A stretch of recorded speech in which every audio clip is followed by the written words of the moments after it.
you can take it. Hey, this is what it's going to be. So anyway, third component, third ingredient, aggregate. All right. Talk about aggregate. We're talking about a couple different things. We're talking about sand. We're talking about gravel. All right. We call the sand fine aggregate. We call the gravel coarse aggregate. Gravel, of course, is bigger than sand, coarser than sand. Sand is finer than gravel. That's why you get the terms fine and coarse. All right, but we're talking about sand and gravel. The aggregate, what does it have to, I mean, what are the general characteristics that it should have in a good concrete mix? Well, I mean, the aggregates themselves have to be, clean and sound and inert.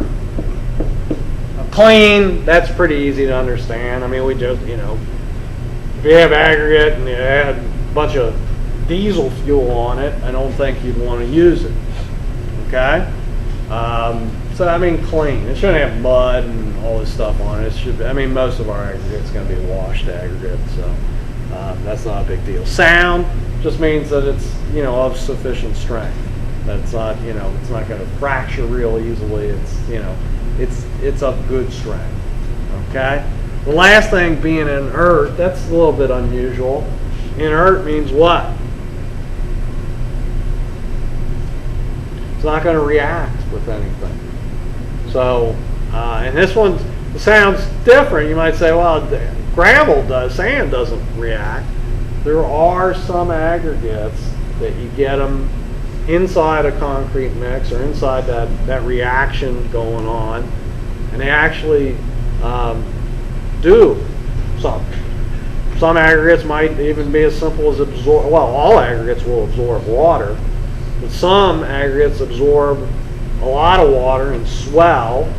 And that, if you have an aggregate that's swelling inside of hardened concrete, that's not a good thing. All right. So aggregates do, they do have an absorption of water and whatnot, but yeah, I mean, usually it's fairly at a fairly low amount. But some aggregates can swell inside, and we try to, if we can find those aggregates, we probably try to minimize them. They're not, you're probably not going to be able to eliminate them if they occur in a certain geographic region, but you try to minimize them. But we usually say clean, sound, inert. That's what they should be. They should be well graded. Now, the people I had the other day that did the sieve analysis test, you can tell me what well graded means, right? What does it mean? Different sizes. There should be a decent distribution of different sizes of aggregate. And why would there need to be a good distribution of different sizes? Yeah, I mean, it minimizes the void spaces in there. All right? See, in concrete, we have the aggregate, and what's going around all the aggregate? The cement paste.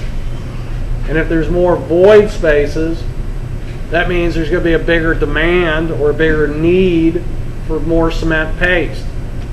If I don't have enough cement paste, what's going to ultimately happen to my concrete if I have a lot of void spaces? Cement paste isn't going to get all around them, so it's going to not hang on to the aggregate as well. It's going to end up being weaker.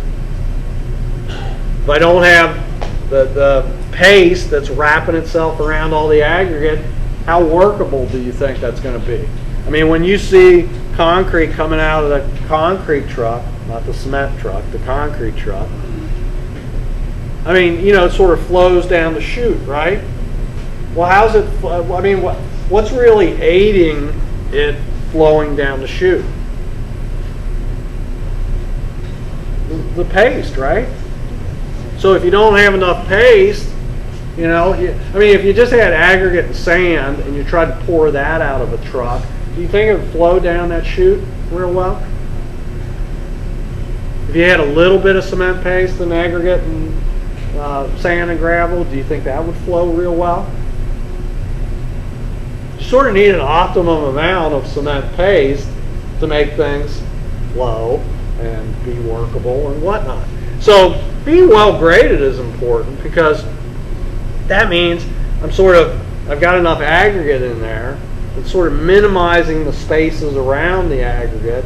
And that means, I can have enough cement paste and hopefully come up with a, strong, durable, workable type of mix. All right? Does that make sense? So being well graded, that's important. If I don't have a well graded mix, well, then I'm going to be using more cement paste, which means more cement, which means more cost. So again, aggregate's important.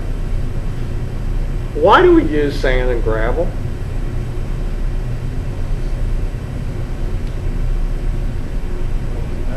Huh? They don't compact? No, I mean, why do we use sand and gravel in a concrete mix? Why do we use sand and gravel? Huh? They're what? It's a filler. All right.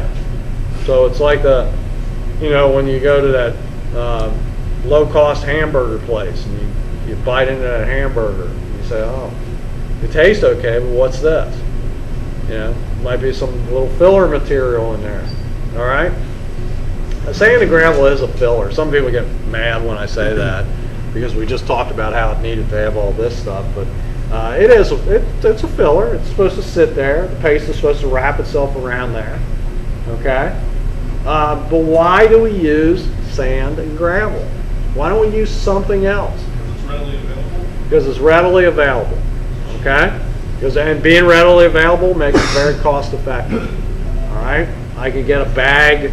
I can go to the building supply place, get a bag of gravel, big bag of gravel, and it might be $4. So it's relatively inexpensive. If we didn't have sand and gravel being available, then we'd be using something else. Can we use something else? Sure, we could. Could we use diamonds and rubies and emeralds? Yeah, we could. It might bump up the cost of our project a little bit, but we could use that. All right. So I mean, the people that do the concrete canoes and those sort of things, that we can use other things. There's other things that we can use. Again, but what we want to do is produce something that's economical, and that makes it feasible and easy to use. All right. So, questions on that?